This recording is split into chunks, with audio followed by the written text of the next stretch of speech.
लागता कि साचो मरी जाई आजू। नीली नीली अखिया से कोई देलू जादू, लागता कि साचो मरी जाई आजू।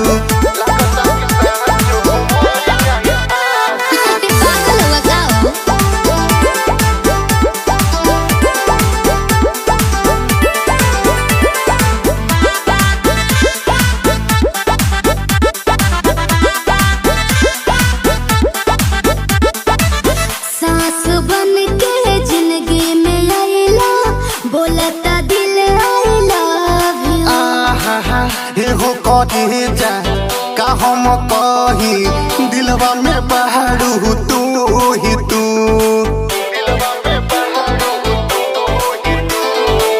सास बन के जिंदगी में आइला, बोलता दिल आइला। हो कहे जा का हम कही दिलवा में बहारू तू ही तू।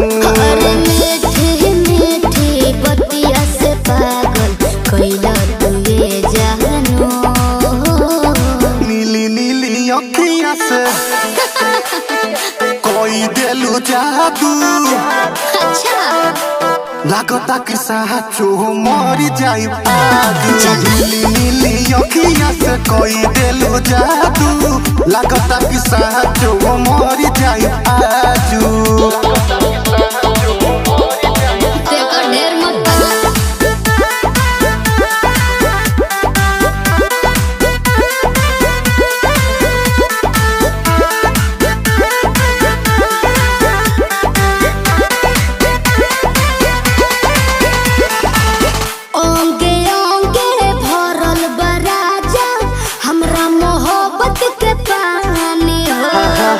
पागल भइले देखी सतेंदर मखमल तोर जवानी हो।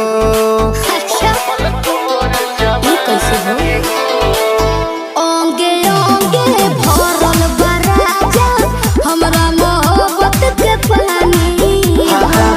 पागल भइले देखी सतेंदर मखमल तोर जवानी हो।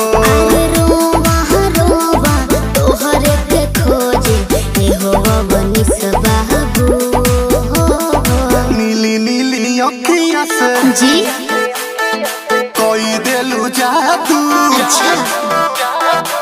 लागता कि साचो मरी जाई आजू। नीली नीली अखिया से कोई देलू जादू, लागता कि साचो मरी जाई आजू।